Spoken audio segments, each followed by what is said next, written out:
Buenas tardes, bienvenidos a todos a un nuevo Meetup CPS Spain.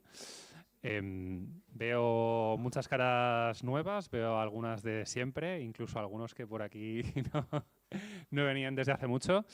La charla de hoy se ofreció a Alex, que es experto en IA, y era como, mira, pues ya por fin ha caído el tema de la inteligencia artificial aquí en el Meetup.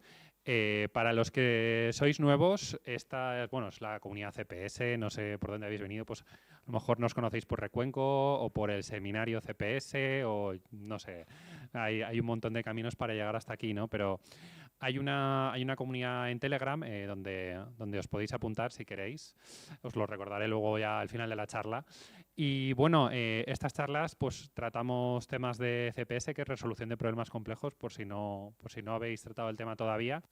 Y aquí entra un poco de casi de todo, ¿no?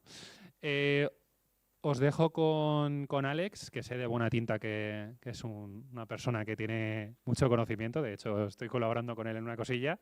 Así que confío mucho en que vais a disfrutar. Y bueno, pues lo dicho, disfrutar de la charla y os dejo con Alex. Pues nada, primero, muchas gracias por el espacio, porque la verdad es que, aunque es un tema muy de moda, se oye bien, ¿no? Esperábamos que no iba a ser el de mano.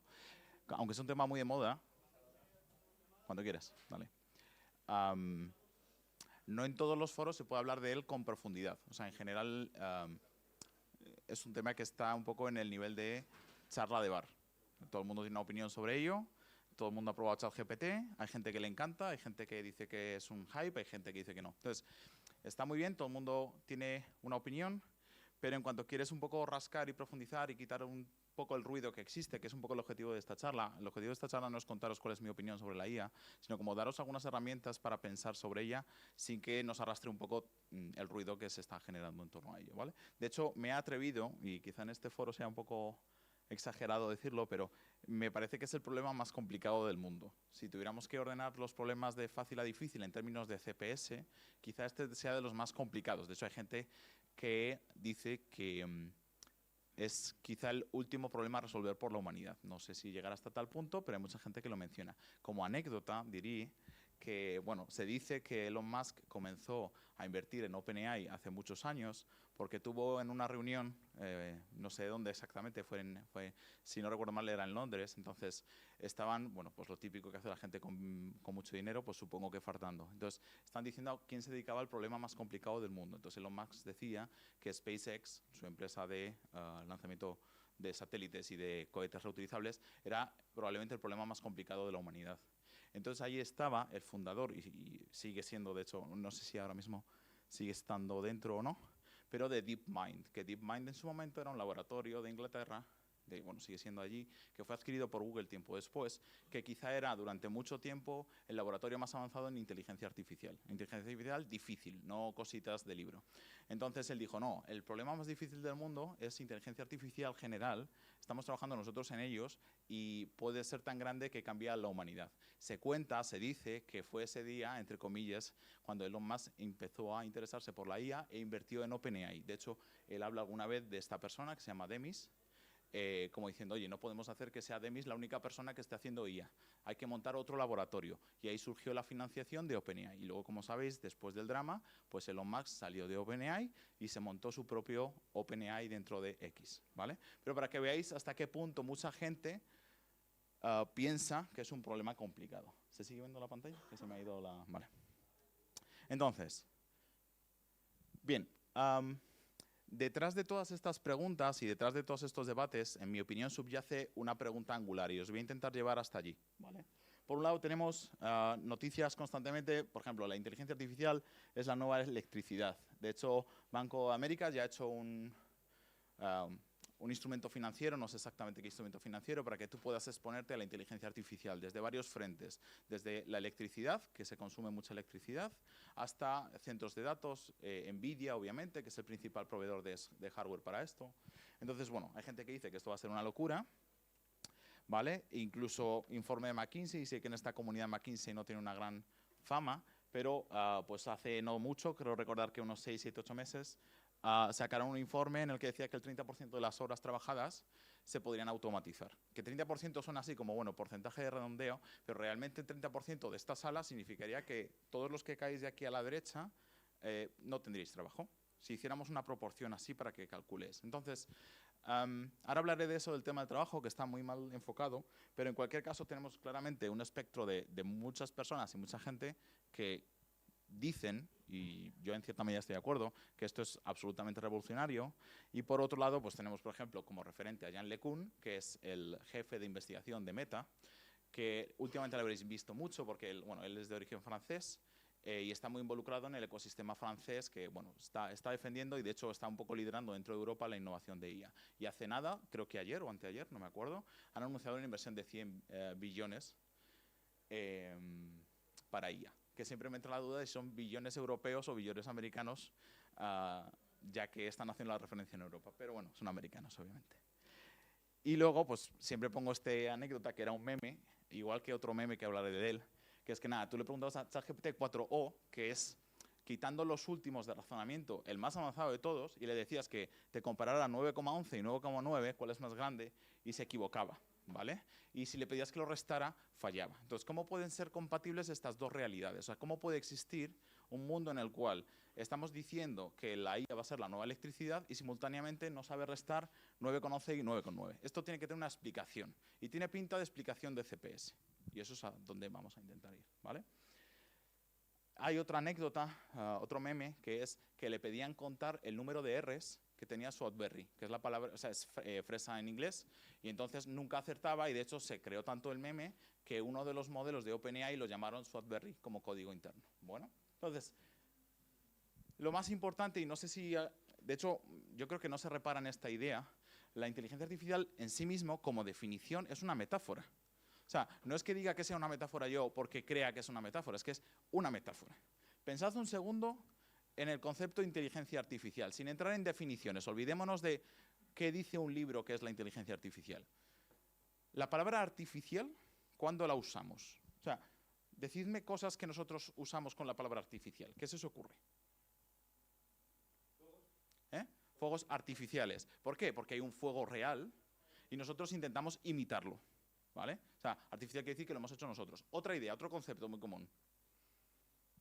Cualquiera, no os preocupéis. Fibras. Fibras artificiales o fibras sintéticas, porque se parecen a las fibras que generan, por ejemplo, una oveja y las imitamos, ¿ok? Entonces, cuando tú usas el adjetivo artificial, estás estableciendo por definición un símil o una metáfora. Estás diciendo, esto se parece a otra cosa y estamos creándolo nosotros como humanos, ¿vale? Un cuero artificial es algo que se parece al cuero, pero no es cuero. Entonces, ¿qué será la inteligencia artificial? Pues algo que se parece a la inteligencia, pero no es la real. La hemos hecho nosotros, ¿vale? Entonces, esto es muy importante, porque cuando los humanos establecemos una metáfora o un símil, se activa un montón de mecanismos que básicamente es, voy a intentar encajar en mi modelo mental, en cómo yo veo el mundo, qué significa eso. Entonces, yo voy a hablar de tres narrativas. Obviamente esto es una simplificación, es como mi interpretación de la situación actual. Vamos a tener tres grandes familias de metáforas, porque insisto, esto es una metáfora. Entonces vamos a tener el campo, el grupo de personas que hablan de la inteligencia artificial como algo pseudohumano o subhumano o parecido a humano, y de hecho el término de loro estocástico o stochastic parrot es un término que se usa en investigación y a veces despectivamente para decir que las inteligencias artificiales actuales solo repiten lo que han observado. Por eso se llaman loros y se llaman estocásticos porque son aleatorios. Y esto es una crítica ultra común. O sea, la mayoría de la gente que cree que la LLM no es para tanto, lo que nos viene a decir es que son muy inteligentes porque han leído muchas cosas, pero realmente repiten lo que han observado y no pueden crear nada nuevo. Esa es la principal o una de las principales críticas aquí. ¿Por qué usamos la palabra loro? No es casualidad, usamos la palabra loro porque los animales son menos inteligentes que los humanos o tienen una inteligencia distinta a los humanos, pero bueno, pues pueden hacer truquitos. O sea, también mi border collie pues sabe ordenar ovejas en blanco y en negro, pero no es un humano y no voy a decir que tenga una gran inteligencia, ¿vale? De hecho, bueno, Yann LeCun es que es un poco personaje el pobre, pues dijo, bueno, a partir de un research y demás, dice que llamar a las LLMs, a las inteligencias artificiales, por si alguien no lo conoce, el término LLM es Large Language Model, un modelo de lenguaje grande, que es lo que todo el mundo está llamando IA ahora mismo se refiere a eso, ¿vale? Entonces él dice que, bueno, que incluso es un insulto para los loros hacer esa comparación, ¿vale? Entonces, tenemos un segundo camp, que es, ok, ¿es aproximadamente humana o es humana? ¿O está en par a la humana? ¿Vale? Hay gente que es positivo, o sea, es optimista respecto a esto, y hay gente que es muy pesimista. Pero en general dicen o piensan que la IA es como un humano. Suelen ser personas que utilizan mucho la IA para su trabajo, aumentan la productividad, tienen una sensación en general, aunque sea catastrofista en el sentido de que va a ser negativo, pero tienen una sensación positiva sobre la inteligencia de la IA. O sea, creen o piensan o saben que la IA se parece mucho a la inteligencia de un humano, ¿vale?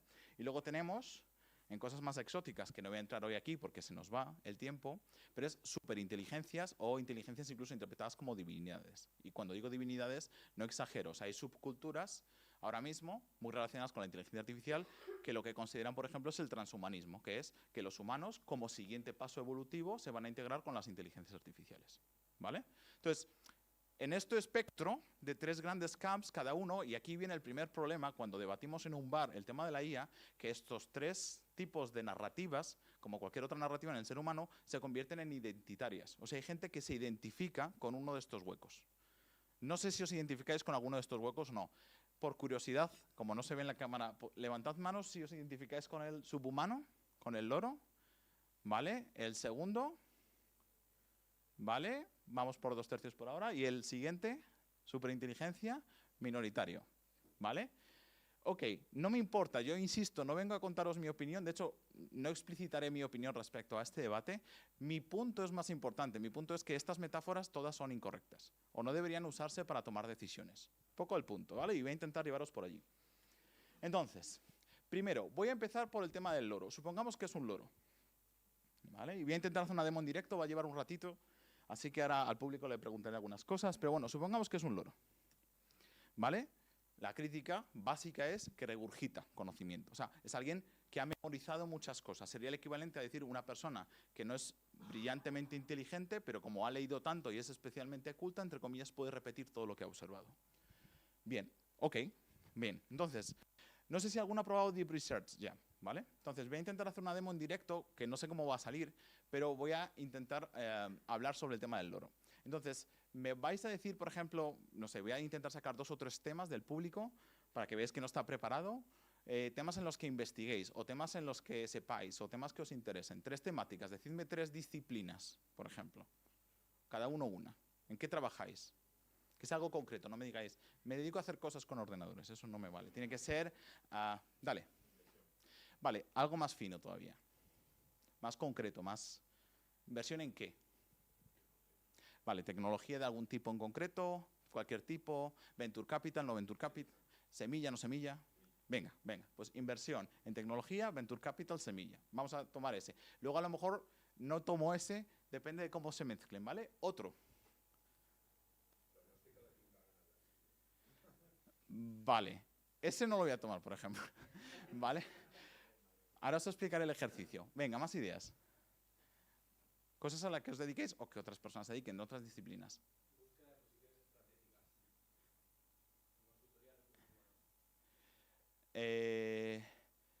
Reclutamiento, headhunter, similar, ¿no? Vale. Por entenderlos yo, o sea, que también tengo que entenderlo yo, si no, vamos mal. ¿Y aquí? Filtros con cristales de cuarzo, vale, voy a ir tomando nota. Vale.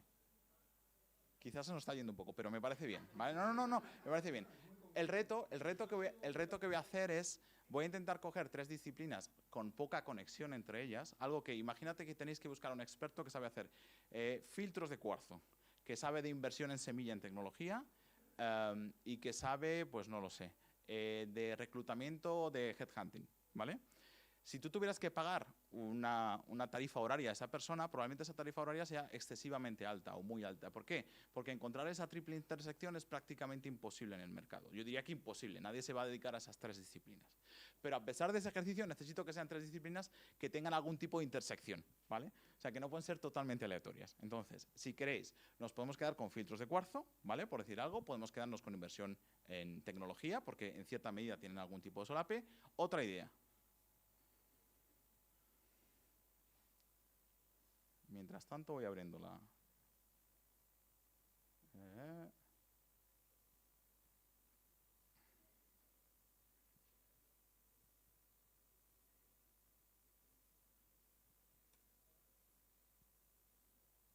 este no es. Es que tengo varios chat GPTs. Este es el bueno, vale. Este es el caro. Vale. Entonces, bueno, pues voy a elegir yo una tercera, por decir. Entonces, imaginemos que es un loro. Mi punto va a ser aunque fuera un loro, supongamos que simplemente es alguien mediocremente inteligente, que se equivoca mucho, pero es muy culto, muy, muy culto. Cuando digo muy culto es que se ha leído literalmente todo lo que existe en Internet, como mínimo, y si no más. Con eso ya podemos hacer cosas interesantes. Entonces, voy a intentar en directo buscar algo del estilo.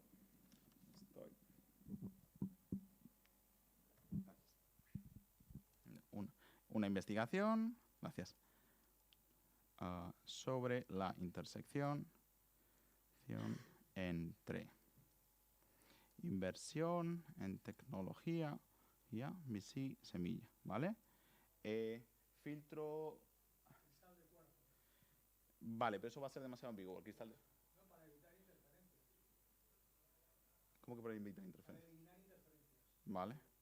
Ok, cristal de cuarzo para eliminar interferencias de radio y, por ejemplo, procesos de fabricación industrial.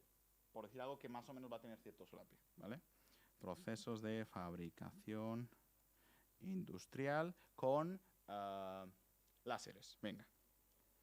Yo no tengo ninguna idea, bueno, quizá el primero un poco sí, de ninguno de estos 3, ¿vale? Este es un ejemplo demostrativo, no sé qué va a salir. Le vamos a activar Deep Research, ¿vale? Normalmente cuando tú le pides cosas así, ya está, gracias, te va a hacer una pregunta adicional. El modo de Deep Research hace una segunda pregunta un poco para intentar afinarlo más, ¿vale? Entonces, ¿qué aspectos específicos de inversión te interesan? Tendencias de inversión, principales actores, startups. ¿Quieres información sobre el uso de cristal de cuarzo para la eliminación de interferencias de radio?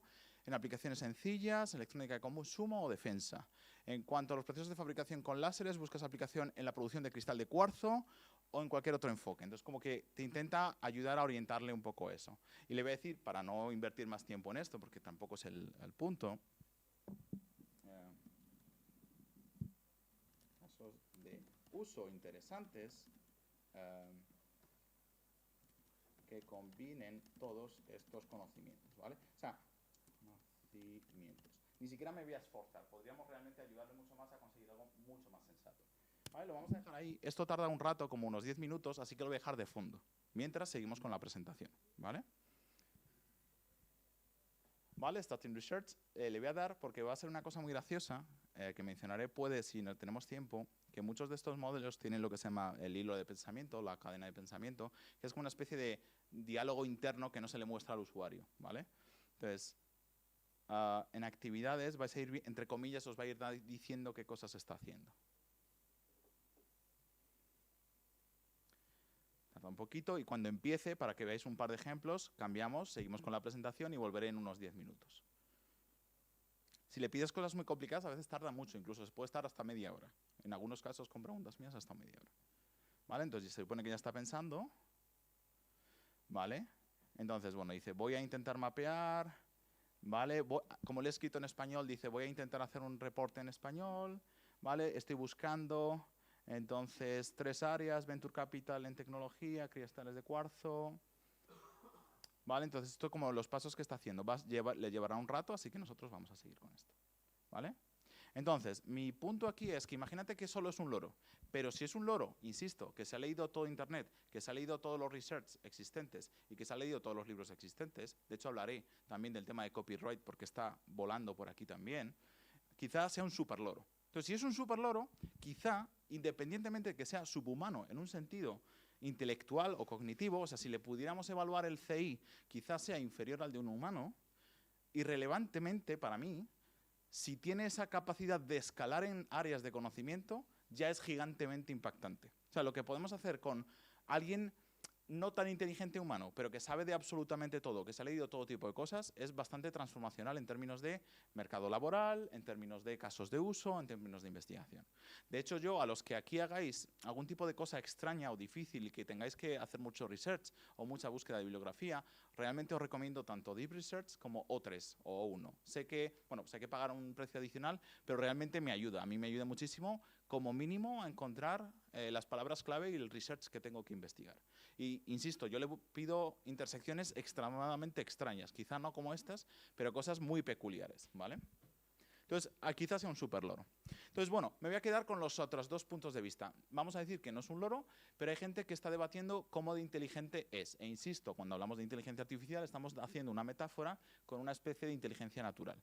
Así que, ¿cuál es el modelo mental fundamental de una persona para pensar en inteligencias naturales? ¿Cuál es la inteligencia natural que más conocéis? ¿Eh? No me refiero a tipos de inteligencia. O sea, si yo te pido, dime cosas que son inteligentes, que no son artificiales, ¿cuáles son? Nosotros mismos. Ese es el punto. Es decir, que cuando yo me pongo delante de ChatGPT, puedo pensar que él, que es un loro, o que es algo parecido a mí. Porque yo soy la mejor metáfora o el mejor modelo mental que tengo de lo que es la inteligencia. O sea, yo cuando intento resolver un problema de forma inteligente, pues me tengo a mí mismo ahí pensando y digo, vale, pues yo tengo que hacer estas cosas. Bien, entonces, este es un modelo antiguo. O sea, estamos hablando ya de año y medio aproximadamente. Claude, Sonnet, Opus y Haiku 3. ¿Vale? Entonces, a la izquierda tenéis los retos, los benchmarks, o sea, las cosas con las que se compara. Y en la columna de la izquierda tenéis el mejor modelo de hace aproximadamente 2 años, año y medio, su rendimiento, ¿vale? Entonces, hay todo tipo de problemas, ¿vale? Tenemos código, tenemos razonamiento, tenemos matemáticas y demás. Y a mí no me sorprende, de hecho es muy interesante para mí, que usemos muchas veces los mismos test que usamos para humanos para evaluar a las IAs. O sea, una forma de evaluar una inteligencia artificial, ¿cuál es? Pues la misma que usamos para evaluar la inteligencia humana. De hecho, el GSM84, que hablaré de él, y también hablaré del GPQA Diamond, de arriba, quedaros con el término Diamond y ya está, con eso nos vale. Son test que son para humanos, o sea, esos son preguntas de graduado, vamos, de universitario, y luego tienen uno de nivel PhD, y luego, por ejemplo, se ha probado darles las preguntas del GMAT, que es uno de los exámenes para acceder a la universidad. Se les ha probado dar preguntas del BAR, que es el examen de acceso a la función pública, creo, de solo abogados, no sé si solo abogados o también jueces, en Estados Unidos. O sea, les damos pruebas que se les dan a humanos.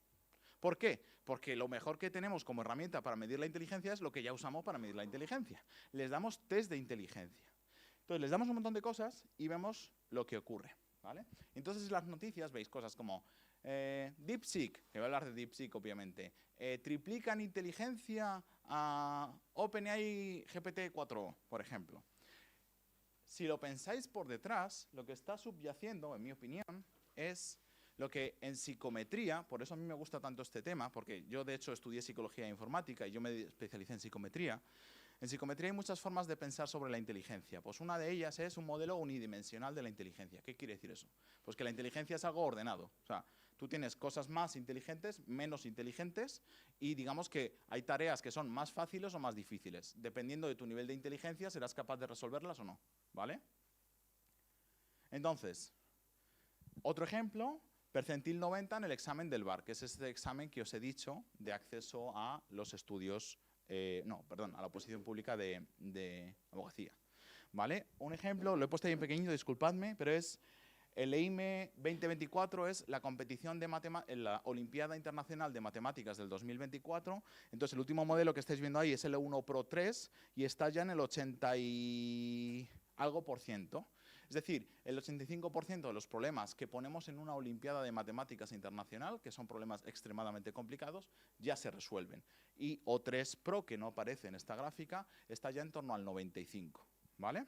Entonces, que no estamos hablando de preguntas pequeñas. O sea, aparentemente parece que las IAs son sobradamente inteligentes, porque yo no sé hacer eso, yo no saco un 83. Entonces, o me considero yo más idiota que una IA, que es una imposibilidad, y decir, oye, yo es que soy menos inteligente que OpenAI o 3, o tenemos que cambiar nuestro modelo de pensamiento. Y eso es un poco lo que vengo aquí a plantear, ¿vale? Pero aún así sigue pasando esto. O sea, vale, la misma IA, bueno, no la misma, pero una IA muy parecida, sabe resolver el 85% de la Olimpiada de Matemáticas del 2024, pero no sabe restar 9,9 y 11, o no sabe compararlos. Bueno. Este es el ejemplo que os decía el otro día. ¿Cuántas R's hay en Strawberry? Y te dice, hay 2. Y dice, piensa más. Y dice, hay 3. ¿Vale? Pues, ¿cómo puede ser que algo tan sobradamente inteligente cometa estos errores tan absurdos? Ahí tenéis los últimos resultados de O3 de la competición de matemáticas, está en 96,7%. Eso es como un centil 4. Quiere decir que el 96% de los humanos, si nos presentáramos a esa competición, quedaríamos por debajo de OpenAI O3. ¿Ok? ¿Ha entrado este dato? ¿Se ha comprendido la magnitud del dato? Vale. Bien. Para que veáis un ejemplo, ¿os acordáis del test de Diamond? Bueno, el test de Diamond ya se ha cumplido prácticamente entero, creo que estamos en el 98% en O3. Esta es una pregunta del Diamond. Digo porque a veces hablamos de los benchmarks y no sabemos de qué estamos hablando. Esto es una pregunta del Diamond. ¿Vale? Yo no la voy a contestar, obviamente, si alguien sabe aquí de física, de mecánica cuántica, pues oye, be my guest. ¿Vale? Esto es una de las preguntas, en serio. Y las contestan. Y las contestan razonando. Y si cambias los números para que no se la aprenda de memoria, también contestan. O sea, ya no es memorización pura y dura. ¿Vale? Y la cosa no para. Este es el famoso Diamond que os decía.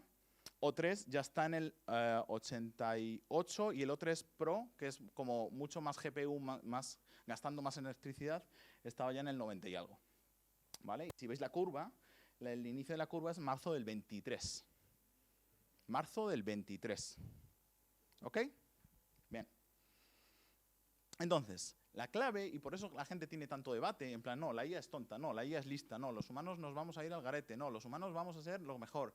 Todos estos debates, por detrás subyace una gran pregunta, que es ¿cómo vamos a medir la inteligencia? Porque según cómo midas la inteligencia, las IAs son listas o son tontas, y según eso tendrás unas consecuencias u otras en el mercado. Por ejemplo, si tú piensas que las IAs no son tan inteligentes como, por ejemplo, para sustituir el trabajo de un abogado, no te preocuparás por los bufetes de abogados o no cambiarás tu bufete de abogados si es que tienes un bufete de abogados o no te replantearás tu carrera si eres abogado. Pero si piensas lo contrario porque mides la inteligencia de forma distinta, pues tomarás otras decisiones. ¿Veis lo fundamental que es? O sea, según cómo hagas esto, cambia todo lo demás. Como que todo deriva de esta única pregunta. ¿Cómo mides la inteligencia de un objeto que no es humano? Y según lo hagas, pues hay gente que está en el lado, la IA es una divinidad, y hay gente que está en el lado de la IA es un loro, ¿vale?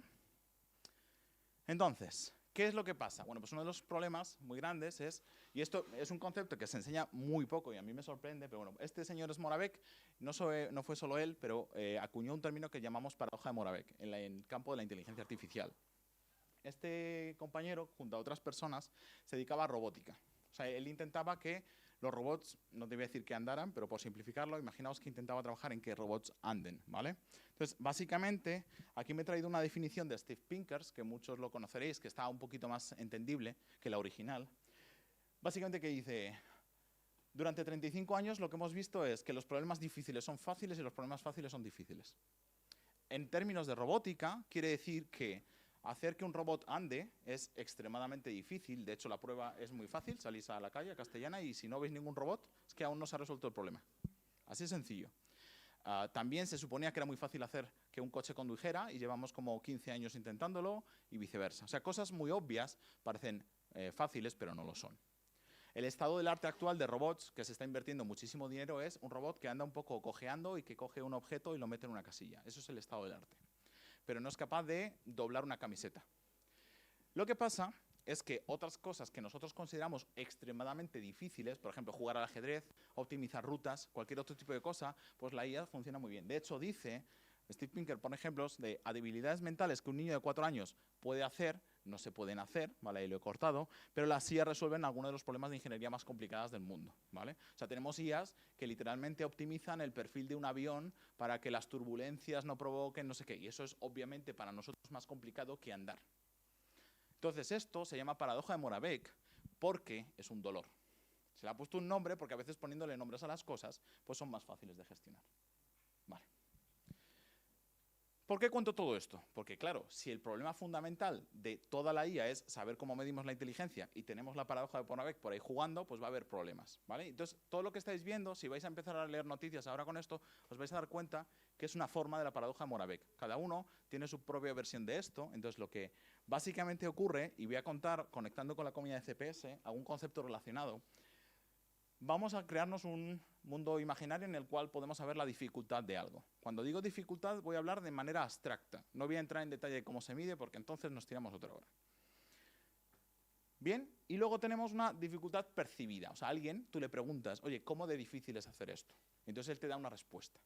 Bien, el manager perfecto, y digo manager porque al final es una persona que debería estimar qué dificultad lleva algo, para saber si tiene que contratar a 10 personas, 100 o 1.000.000, o si tiene que esperar un mes, 2 o 5.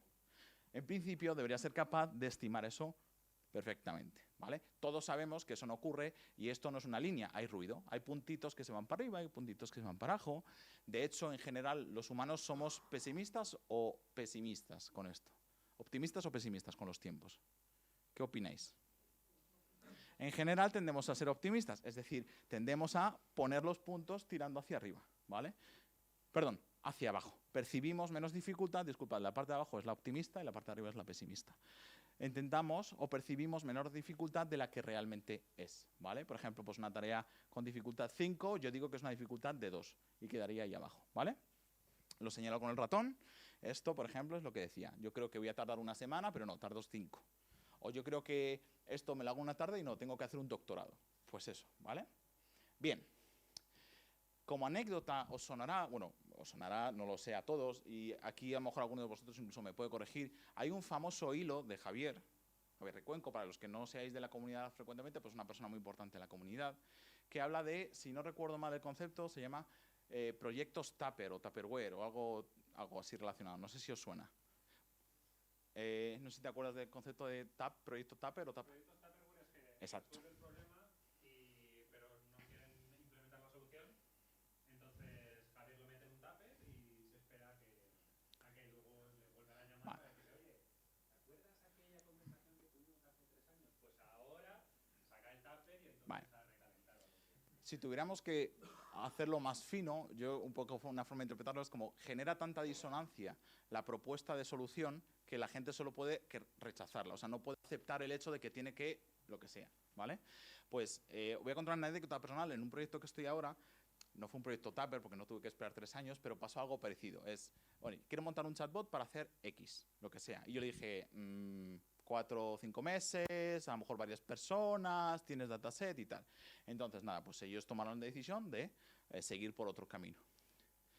Yo, de hecho, en mi cabeza no era un proyecto Tupper, era simplemente, oye, pues no ha salido el proyecto, pues ya está, pues la vida sigue.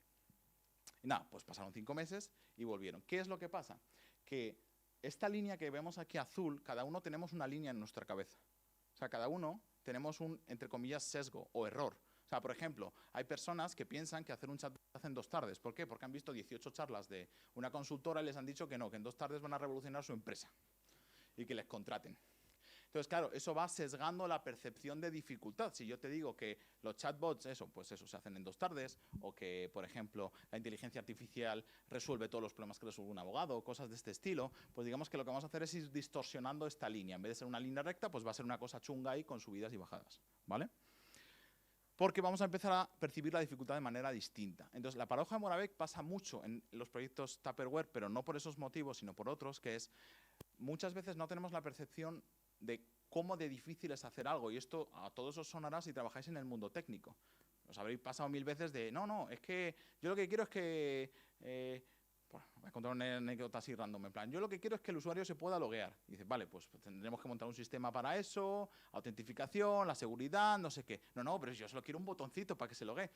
Esa conversación es una variante de la paradoja de Moravec, pero en vez de ser de IA es de tecnología random, ¿vale? Pues todo que esto lo habéis vivido 1000 veces, que es el típico tira y afloja en una relación de cliente-proveedor, que es normal, pues muchas veces es como, bueno, pues si el cliente no está preparado para entender que esto realmente me va a llevar 3 meses, pues ya está, pues tendremos que esperar a que eso cambie. Eso pasa así de veces. De hecho, ahora mismo estoy con un cliente que fue así la conversación, más o menos, ¿vale? Entonces, ¿qué es lo que nos dice Moravec? Lo que nos dice Moravec es, ya lo siento, pero en general, con la inteligencia artificial, él específicamente va a hablar de inteligencia artificial, nos va a pasar esto, que la mayoría de las personas, como tienen experiencia con su propia inteligencia, con ellos mismos, en plan, oye, yo es que ando, vamos, yo me hago una maratón todas las tardes. ¿Cómo puede ser que tú, para hacerme un robot que ande, me estés pidiendo 5 billions y 4 años de desarrollo? No tiene sentido para mí. Es extraño que tú me pidas algo que yo estimo de dificultad 1, una dificultad 45. ¿Sí? Vale, pues esto pasa en la inteligencia artificial todo el rato. Contaré otra anécdota en mi pasado, que me dedicaba a otras cosas, pero fundamentalmente cosas de numeritos y ciencia de datos. Una conversación que fue larguísima, o sea, larguísima es varias semanas, varias personas del equipo hablando con un stakeholder, con una persona que invertía, intentando explicar por qué él era capaz de leer el importe total de un ticket. Teníamos fotos de tickets y había que sacar el importe de ese ticket para luego agregarlo y hacer una contabilidad, ¿vale? Ese era el caso de uso. Entonces, claro, él veía un 43 ahí y decía, que está clarísimo el 43, o sea, es que lo veo yo, vamos, si me lo pones de lejos y me das las gafas, lo veo bien. Entonces, era muy difícil decirle, no, pues que esto es un problema de inteligencia artificial que requiere un modelo que analice las imágenes, saque esos textos, etcétera, etcétera. Y hasta hace unos años no era tan fácil de resolver. Eso es para Moravec funcionando. Si tienes buena relación con tu tomador de decisiones, pues todo bien, porque confía en ti y nos vamos todos de fiesta. Si no tienes buena relación con tu tomador de decisiones, pues te toca hacer divulgación de, oye, es que la IA es esto, cuesta hacerla porque estas cosas, y eso hay que preparar el terreno mucho tiempo, ¿vale? Bien, y ahora viene, yo creo que la paradoja de Moravec hay que actualizarla, porque todavía se complica más la cosa. Independientemente de si tengáis una línea recta o no recta o lo que sea, lo que ocurre es que todos tenemos una intuición sobre la inteligencia que es una intuición ordenada. Es decir, asumimos que todas las tareas mentales, todos los retos, imaginaos, resolver el problema de computación cuántica que ha salido, ¿vale? De física cuántica. Todos asumimos que eso es muy difícil y que es más fácil, por ejemplo, gatear, o que es más fácil contar el número de R's en una frase, en una palabra. Y todos asumimos que ese orden es inquebrantable. Es decir, si alguien es capaz de resolver un problema de física cuántica, va a ser siempre, sin excepción, capaz de contar el número de R's en una palabra. ¿Estamos todos de acuerdo aquí? O sea, si yo conozco a un humano que me saca un 95% en el Diamond, asumo de él que va a saber contar letras. Y asumo de él que va a saber resolver un problema mucho más sencillo. Y asumo de él que si le pongo en un centro de atención al cliente, va a saber contestar correctamente sin, por ejemplo, equivocarse de la empresa y estar hablando de otra empresa en vez de la que le contrata. Pero la realidad es que ese orden, el orden de hipotético orden que nosotros tenemos en nuestra cabeza, en el cual hay tareas difíciles y fáciles y se pueden resolver según tengas más o menos inteligencia, en las IAs no ocurre. Lo único que pasa es que el orden de dificultad en una IA no es el mismo que el orden de dificultad en un humano. Es así de sencillo, ¿vale? Voy a poner ejemplos. Bueno, primero vamos a ver si ha acabado. Que ya se ha acabado, le vamos a echar un vistazo, a ver qué tal. ¿Dónde los tenemos? Aquí está, ¿vale? Bueno, o sea, siempre es un poco gracioso mirarse esto, porque a veces sacan cosas curiosas. A ver. Bueno, de hecho lo voy a compartir. Como se puede hacer una URL, lo compartiré por si alguien quiere echarle un vistazo y ya está, ¿vale? Te saca fuentes, ¿vale? Estas son las fuentes que ha usado. A veces son más sofisticadas, a veces son papers. O sea, depende un poco de la pregunta que le haces. Porque si le dices, oye, ¿qué opina la gente de Paris Hilton? Pues no te va a buscar eso en Nature, te lo busca en Twitter, ¿vale? Entonces, bueno, estas son las referencias que ha sacado, ¿vale? Y entonces, bueno, pues aquí nos ha hecho el informe. En el segundo semestre de 2024, 91 startups de semiconductores y hardware lograron recaudar colectivamente tal, no sé qué, no sé cuánto, y nos cita la referencia, ¿vale? Entonces, nada, le pulsas, te lleva la referencia, te dice por qué ha sacado esa referencia y cómo se conecta. Para los que no la hayáis visto, bueno, vamos a ver. A ver, la persona que se vea de cuarzo. Toca ahora sacar pecho. Vale. Suelen incorporar osciladores de cuarzo de alta sensibilidad para mantener la fidelidad en entornos hostiles. Vale, entonces como que cuenta varias cosas.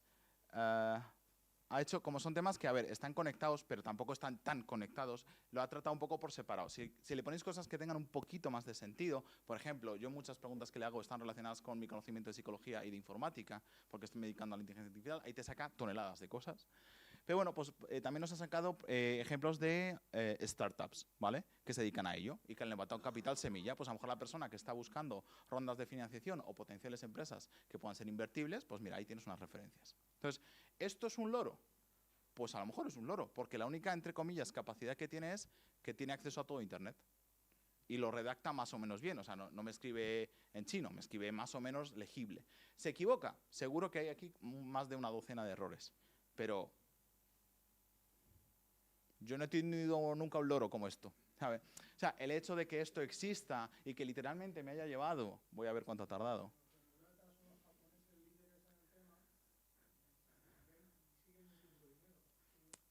9 millones, o sea, 9 millones, perdón, 9 minutos. Entonces, el hecho de que un loro, vale, sí, el loro más tonto del mundo, me haga esto 9 minutos, es muy difícil argumentar cómo esto no tiene un impacto económico en la sociedad. O sea, es muy difícil, ¿entendedme?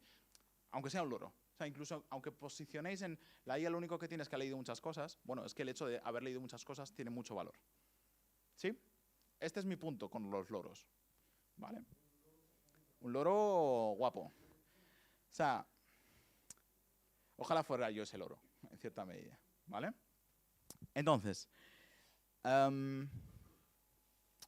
tareas aparentemente obvias, no las resuelve bien. Y otra anécdota que voy a contar es, bueno, yo he trabajado mucho tiempo en banca y con bancos y demás. Entonces, bueno, conoceréis que casi todos los bancos tienen una variante de lo que llaman la cuenta online, que al final es una relación de cliente más barata, porque no inviertes obviamente en relación con el cliente en presencial, ni en oficinas ni demás, pero restringes los productos que puede usar el cliente. Pues puedes usar la cuenta online, la tarjeta online y el no sé qué online, pero no puedes usar otra cosa. Bueno, pues una anécdota que pasa en un banco real español es que no logran que ChatGPT 4o no se equivoque cuando le dan todo toda la página web del banco y toda la información del banco para que sepa los productos, no logran que no deje de recomendar a los clientes que vayan a la oficina aunque tengan la cuenta online. Claro, esto en vuestra escala de dificultad, ¿dónde está? ¿En el 1 o en el 5? En el 1, ¿cuánta formación requiere alguien para que no diga a las personas que tienen una cuenta online que tiene que ir a la oficina? Pues el estado del arte, ¿eh? Esto. O sea, están ahí que están leyendo papers para sacar esto adelante.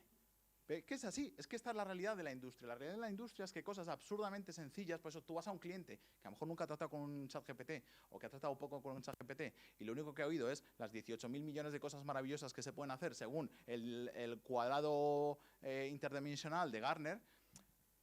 Entonces, claro, tú llegas ahí con un nivel de expectativa que es muy difícil de gestionar. La realidad es que hay una parte de transformación, hay decir, oye, poquito a poquito, esto no funciona.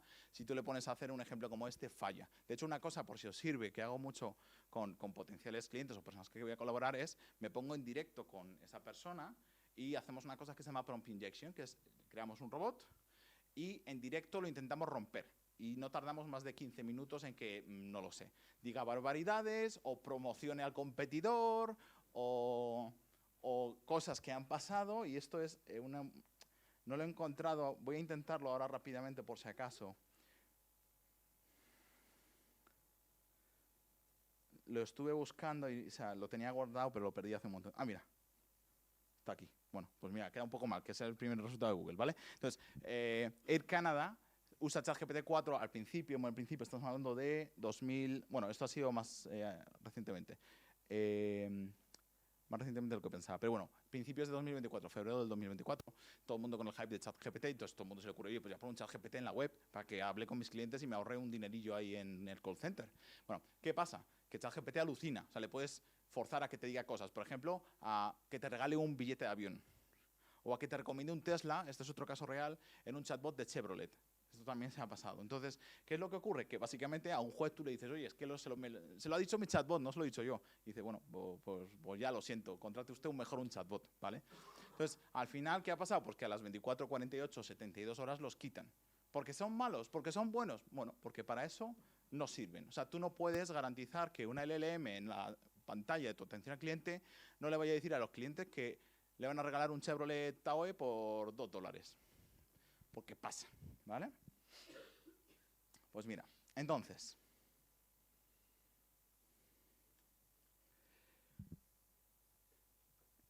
este era el primer bloque para mí. Es como, el problema de la IA, cuando estamos hablando de VAR, es que cada uno está midiendo la inteligencia de distintas maneras. Mi consejo para vosotros, en general, me da igual si queréis llevaros el consejo como padres, o como amigos, o como empresarios, o como inversores, es, por favor, no subestiméis lo difícil que es evaluar la inteligencia de una IA. O sea, la realidad es que si tú tienes una sensación de que la IA es muy tonta haciendo algo, no digo que lo sea, que a lo mejor lo es. O sea, insisto, no vengo aquí a contaros mi opinión. Lo que vengo a decir es que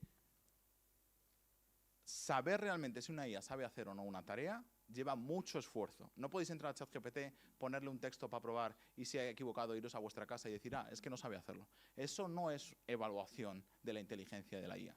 Y el problema, y es un poco lo que yo veo en la sociedad, es que si alguien no está especialmente interesado en la IA, no va a meterle 2 semanas a probar prompts en ChatGPT.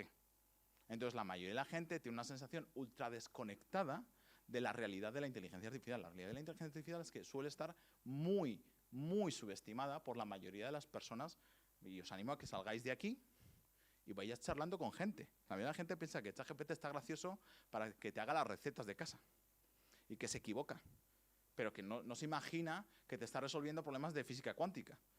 Ni se imagina que está haciendo cosas que ocurren, está rellenando ISO 9001. Ahora mismo hay una empresa que yo conozca que sus 9001 las hace con ChatGPT y media hora de un humano.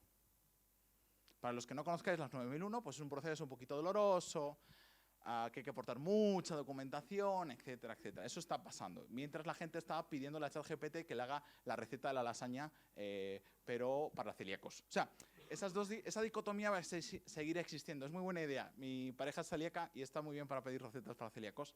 A veces se equivoca, cuidado, tampoco os fiéis ahí a muerte, honestamente. O sea, yo no confiaría esa decisión en ChatGPT, pero está bien si te lo lees. En cualquier caso, esto es lo que explica, lo que os decía al principio, cómo puede ser que tengamos simultáneamente en el mismo universo estas dos cosas. O sea, cómo puede ser que alguien esté diciendo que el 30% de las horas de Estados Unidos se van a sustituir por una IA y simultáneamente no me esté restando 2 números.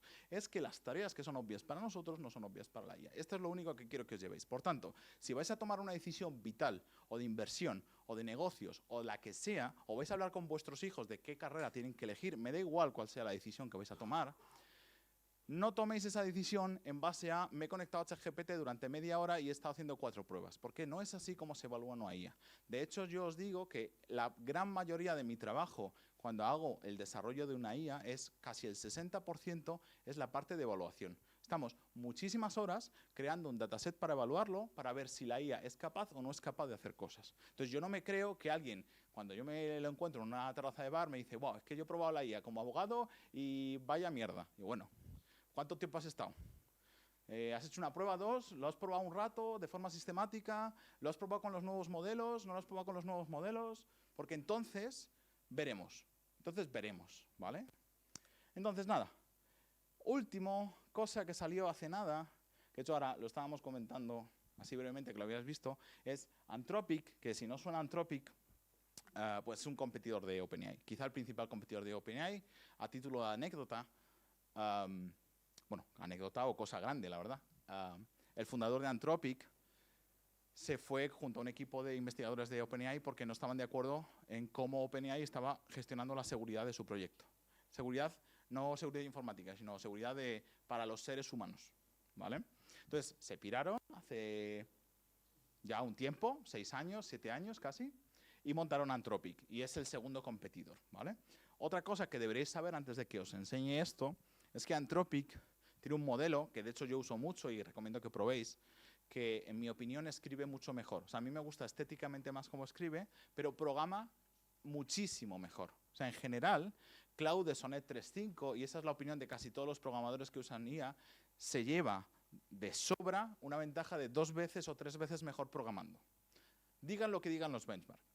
Esa es la realidad. Y la puedo corroborar porque yo, una gran parte de mi tiempo es programar. De hecho, otra parte muy importante de mi tiempo es enseñar a programadores a programar con IA. Porque todo el mundo asume que hay que programar igual que antes. Y no, tienes que cambiar tu forma de programar para programar con IA.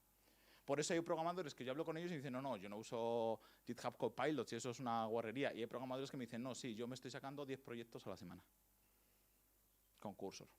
¿Por qué? Pues porque no se tiene que hacer igual. En cualquier caso, que sepáis que Anthropic se usa muchísimo para programar. Entonces, hace poco, 10 de febrero, para que veáis que os traigo las cosas más frescas, hicieron un reporte muy interesante porque ellos están especialmente preocupados, 2 minutos más, y estoy. Están especialmente preocupados con el impacto que va a tener en la sociedad en muchos términos, pero uno de ellos es el laboral. O sea, ¿qué va a pasar si yo tengo de repente un bicho que cuesta $20 al mes que me puede hacer ISO 9001 como el que pasea por el campo? ¿Vale? Porque eso tiene que tener un impacto en alguien. O sea, alguien está haciendo esas 9001 ahora mismo. ¿Vale? Entonces, publicaron esto que básicamente es, tomaron el histórico de conversaciones con Anthropic, las anonimizaron. De hecho, te puedes descargar el dataset, si a alguien te interesa, los puedes descargar. Y sacaron como una especie de resumen de para qué usa la gente Claude, en este caso no ChatGPT. Entonces, una gráfica muy interesante que muchos de vosotros habéis visto, y voy a intentar dar un poquito de zoom porque si no, no lo vamos a ver. De hecho, mira, lo tengo abierto. No, no lo tengo abierto.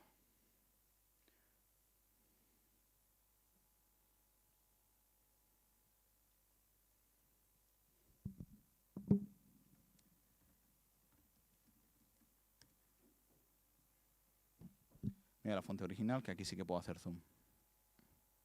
¿Vale? Está muy bien, está muy recomendado leerlo. Si os preocupa esas cosillas. Vale. Entonces, hicieron algo especialmente importante, que es, ok, vamos a tomar 2 referencias. El porcentaje de la población que en Estados Unidos se dedica a ese trabajo y el porcentaje de peticiones que yo tengo sobre ese trabajo. Entonces, de ahí deberíamos ver quiénes son, entre comillas, early adopters y quiénes están por detrás de lo esperado, insisto, con un proxy que es porcentaje de la población que se dedica a hacer ese trabajo. O sea, esta investigación no es perfecta. Y de hecho, si la leéis entera, que está muy bien redactada, dicen bastantes limitaciones. Y una de ellas es esta, que no es verdad que esa cifra sea realmente un reflejo de lo que está ocurriendo en la realidad, ¿vale?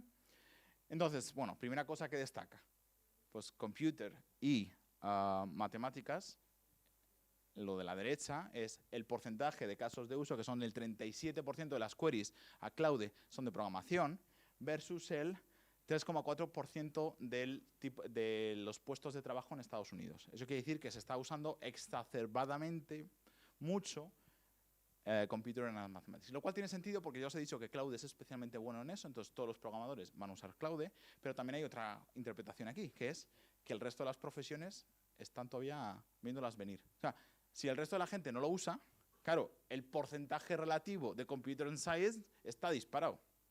¿Vale?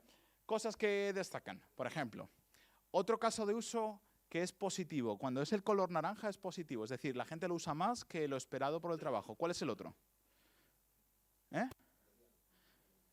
Hay 2. Bueno, hay 3, es verdad. Me voy a quedar con los 2 más. ¿Cuáles son los 2 más grandes? Arte. Y diréis, ¿arte? Pues en plan, porque yo siempre que tengo esa conversación con todo tipo de personas y tal, hay una subcultura que es como la expresión artística nunca será sustituida, es parte del alma humana, etcétera, etcétera, ¿vale? Pues arte, sí, porque muchas de las demandas de diseño, o sea, mucha de la actividad económica del diseño es, ¿me podrías hacer un logo y 4 colores para mi WordPress que voy a vender, no lo sé, posavasos para perros? Entonces, claro, tú puedes pensar en el arte como voy a hacer la Sagrada Familia, pero hay otras cosas dentro de la generación artística que son cosas más básicas. Entonces, hay una métrica que no he traído porque no, creo que no era pública, de hecho la quitaron de la web. Bueno, hay una web que es del estilo de freelancer, que tú puedes contratar a alguien por horas o con proyectos pequeñitos tipo, te pago 50 euros por hacer esto, ¿vale? Entonces, en esa web era muy común el tema de diseñar logo, lo típico, diseñame un logo, una marca corporativa para ponerla en 4 cosas. Bueno, pues hay una métrica que luego quitaron, por eso no la he podido traer, pero veis la gráfica, es como demanda. salida de ChatGPT, caída como un 60% de la demanda. ¿Vale? Es decir, muchas personas no necesitan el mejor logo del año, no necesitan que Salvador Dalí les haga su logo. Necesitan tener un logo para ir tirando. Y eso es sustituible a día de hoy. Sí. Esto solo es generativa. O sea, esto es Claude, que en concreto es un chatbot de IA generativa. ¿Vale? Y luego el otro caso es educación. Y la otra, que esta tampoco la he podido encontrar porque creo que no es pública, pero sí es la típica cosa que se filtró. Hay una empresa en Estados Unidos que se dedica a, es para poder buscar profesores particulares. Tú dices, oye, mi hijo necesita clases de matemáticas. ¿Necesito un profesor particular online o necesito un profesor particular en no sé qué ciudad? Bueno, pues, ¿qué está pasando? Que de repente ves que en el plazo de 12 meses la actividad de esa empresa está como en torno al 50% de antes. En 12 meses. ¿Vale? Entonces, ¿qué es lo que pasa? Que si tú tienes dudas con tus ejercicios de matemáticas, ChatGPT o Claude la resuelven bastante bien. Porque si resuelve bastante bien el estado del arte de física cuántica, pues es capaz de resolver mi ecuación de segundo grado de tercero de la ESO. ¿Vale? Entonces, esto está muy bien para ver dos cosas. Early adopters, o sea, cosas que son especialmente obvias a aplicar, programación y resolver dudas o ser una especie de tutor. Y luego también tienen otra característica en común, y ya con esto acabo. ¿Qué tienen en común la educación y programar? ¿Por qué son early adopters? Hay muchos motivos, pero hay uno especialmente interesante. ¿Vale? A ver, todo es para generar contenido, porque sí es generativa, pero ¿cómo es ese contenido? ¿Qué tiene ese contenido? ¿Cómo es ese contenido? ¿En qué se parece un profesor enseñando a alguien o resolviendo un problema de matemáticas y un programador escribiendo un programa? Por ahí va a ir, ¿eh? ¿Vale? ¿En qué formato están esas instrucciones? No, no voy por ahí. Por ahí, es en texto. Es una profesión, entre comillas, o son subactividades de profesiones automatizadas porque el input es texto y el output es texto.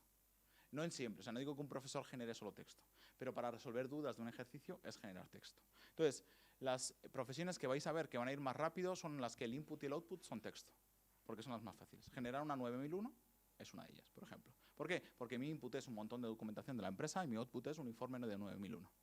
¿Qué cosas van a ser más difíciles de sustituir? Pues otras cuyos inputs y outputs no sean tan digitalizables, entre comillas, ¿vale? Bueno, echando un vistazo, cosas que llaman la atención en negativo, pero no tanto. Transporte, porque claro, hacer que ChatGPT te lleve un palé de plátanos a la puerta de tu casa, pues todavía no, ¿vale? Entonces ahí vais a ver claramente algo que está minimizado, con lo cual tomad decisiones vitales en base a eso. Ventas, ¿vale? Aunque bueno, yo no me fío mucho de esto porque sospecho que la gente que está automatizando procesos de ventas no usan Claude, pero ya os digo yo que hay un montón de startups automatizando procesos de venta, porque si tengo que enviar mails a puerta fría, eso, el input y el output es texto, ¿sí? Bueno, pues este es un informe muy interesante y claro, por detrás la pregunta subyacente es, ¿cómo de inteligente es la IA? ¿Cómo de fácil es que sustituya un trabajo o un porcentaje? Entonces, bueno, error de metacognición simplemente es lo que os he explicado hasta ahora, es no asumáis que una IA piensa como vosotros. Ya está, porque no es verdad, una IA no piensa como vosotros. Por tanto, hará tareas muy complicadas de una forma muy fácil y tareas muy difíciles de una forma, muy fáciles de una forma muy difícil o le costará mucho y tareas difíciles de una forma muy fácil, ¿vale? Y nada, como anécdota deciros que ARC es un test que hasta hace poco, hasta que salió uno, era muy difícil de resolver, muy difícil de resolver. O sea, estamos hablando de que el estado del arte era un 50 y poco %. Entonces, voy a intentar que lo resolváis vosotros, ¿vale? ¿Cómo funciona? A la izquierda tenéis ejemplos. ¿Veis la imagen de la izquierda? Pues tenéis que convertirla en la imagen de la derecha. Y el de abajo igual. ¿Veis la imagen de la izquierda? Pues tenéis que convertirla en la imagen de la derecha. ¿Habéis captado todo cómo se hace? Vale, ¿cómo se haría el de la derecha? ¿Qué sería? ¿Qué habría que hacer? Poner cuadrados, ¿vale? Con los 3 colores azulitos claros y uno más oscuro para rellenar el hueco en que no estaba. Esto, en general, de hecho, ARC se puede resolver prácticamente por cualquier persona mayor de 10 años. Pero la IA, hasta hace poco, llegaba a un 50% de estas tareas. Porque es muy difícil para ella pensar este tipo de razonamiento visoespacial, pues como que le cuesta mucho. Claro, si tú ves esto, dices, pues la IA no me va a quitar el trabajo. Pero es que esa no es la realidad de la IA. Tú no puedes sacar conclusiones de la inteligencia de la IA basada en este punto solo. ¿Vale? Pues nada, tengo anexos por si hay preguntas difíciles, pero esto era todo lo que os quería contar.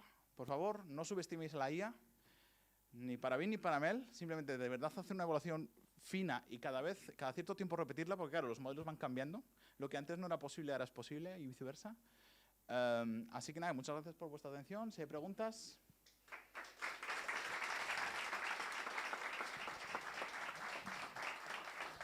¿Cómo hacemos?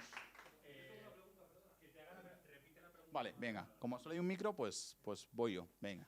Y así si la pregunta no me gusta, pues la cambio. Vaya. ¿Alguien tiene más? No, pregunto en serio para un poco equilibrar. No pasa nada. Bueno, dale, venga. Empieza con una. Venga. Dale, la que más rabia te dé.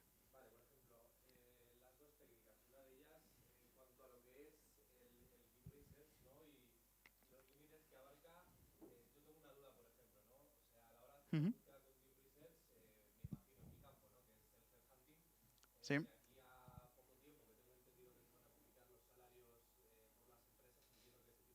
Sí.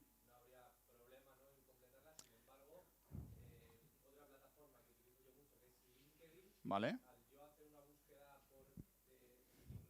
Sí.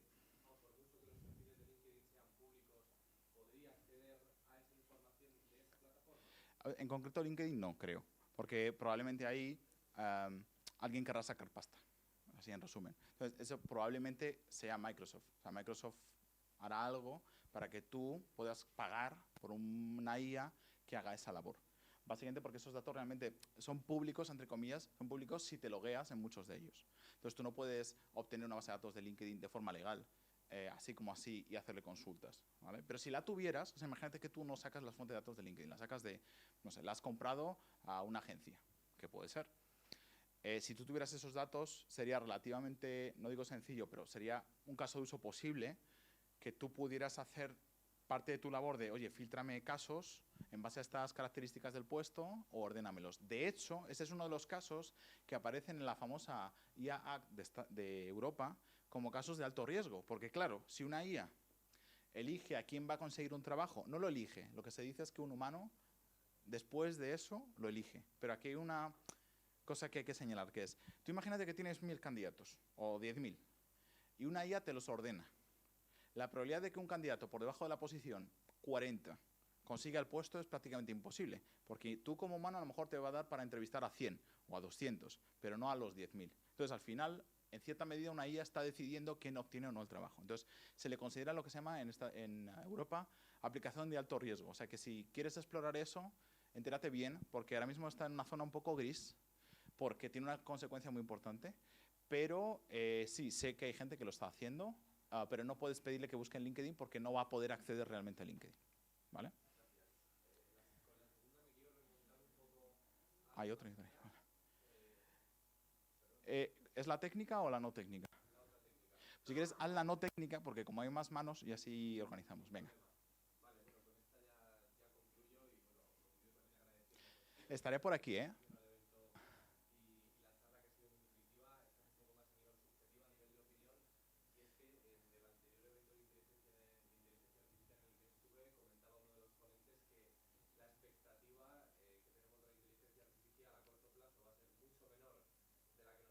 Uh-huh.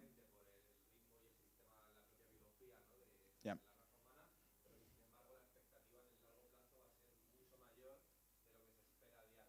Uh-huh. Vale. Yo siempre digo que la inteligencia artificial tiene mucho hype y tiene poco hype a la vez, por esas cosas que tú dices. Hay dos conceptos que a lo mejor te sirven. Hay una cosa que se llama hipótesis de la escala. La hipótesis de la escala o del escalado es que creemos, o hay gente que cree, que si le echamos más ordenadores y más datos a la IA, cada vez va a ser más inteligente y no hay un techo.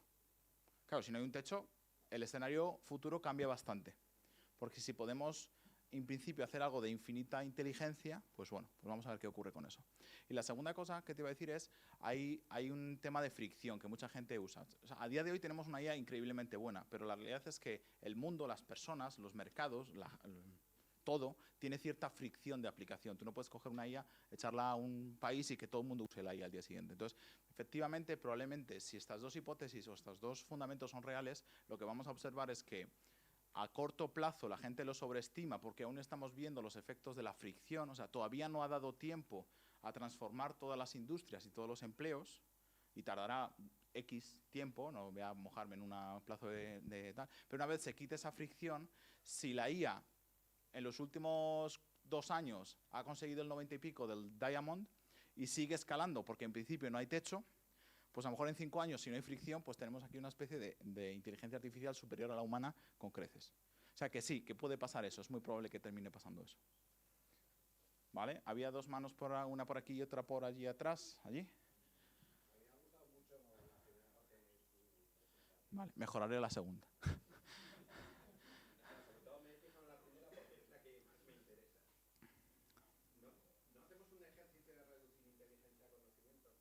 Sí, a saber, ahí.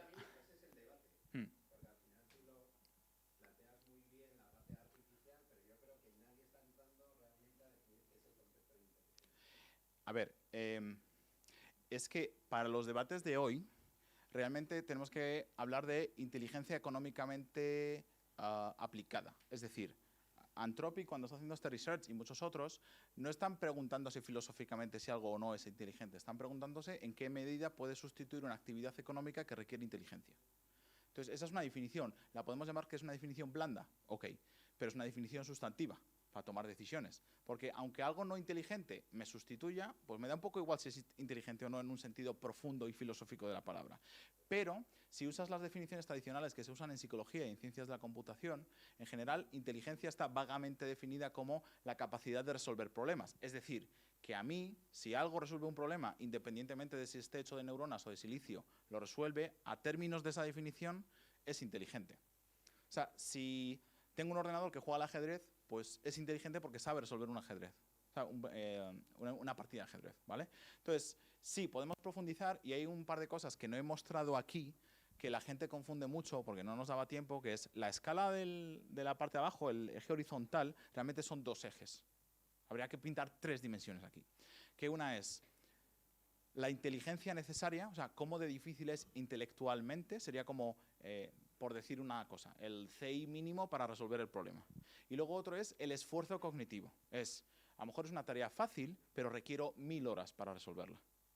¿Vale? Entonces, la IA, lo que ocurre es, tú puedes interpretar la IA en inteligente o no inteligente en términos brutos, en plan, cuánto CI tiene, cómo de inteligente es, y luego está el tema de cómo de escalable es. Porque, aunque no sea muy inteligente, suponte que tiene un CI de 30, que eso es una piedra, básicamente. Si yo tengo muchas en paralelo haciendo trabajos a 3 céntimos de dólar, ahí también podríamos hablar de complejidad o dificultad o inteligencia. Porque hay formas de resolver problemas a la fuerza bruta, entre comillas, como con estrategias menos inteligentes, pero muchas en paralelo, que terminan sustituyendo una estrategia más inteligente, que sería, pues, alguien muy brillante resolviendo el problema. ¿Vale? Entonces ahí hay 2 ejes, y uno de ellos es el conocimiento, porque ya no es solo la inteligencia bruta, sino si sabe resolver un problema. De hecho, Javier mencionó hace poco, y estoy muy de acuerdo, que es las profesiones que viven de el sé una cosa que muy poca gente sabe, lo van a pasar mal, porque eso ahora ya no va a ser tanto. No digo que no sea nunca, pero va a ser menos, ¿vale? Así que totalmente de acuerdo, es una cuestión de extensión. Yo sobre todo pensando en cómo abrir el debate. No. Al final es que siempre vamos a los ejemplos de IA débil. Nunca llegamos a plantear la IA general, que al final es el planteamiento que tú tenías al principio. Sí, o sea, es que esa es la parte que un poco he quitado. Dale, ya estamos, ¿no? Venga, última pregunta. Había una mano más aquí, pero no sé si se ha arrepentido. ¿Otra mano más? Vale, pues nada, eso. De todas, totalmente de acuerdo, estaremos por aquí de todas maneras ahora, o sea, en las cervezas, así que... Sí, tenemos allí, hay una zona, hay cervezas, hay Coca-Colas, hay papas. Si queréis más eventos, CPS Spain, meterse en Twitter Comunidad CPS o seguir a Javier Recuenco, seguirme a mí. Soy Pau Mugarra, por cierto, se me ha olvidado antes de decirlo. Soy el organizador del evento. Y aparte de esto, hay una comunidad en Telegram, una comunidad en la que se puede apuntar cualquiera. Simplemente buscadme, ya sea por LinkedIn, por Twitter o podéis incluso por el Meetup. Podéis contactar conmigo desde Meetup, en mi perfil de organizador. Pues nada, muchas gracias a todos por haber venido. Espero que hayáis disfrutado. La verdad es que a mí me ha gustado mucho, aunque me he perdido una pequeña parte, pero bueno, disculpa. Y bueno, pues nada, seguimos la conversación con un par de cervezas. Hasta la próxima.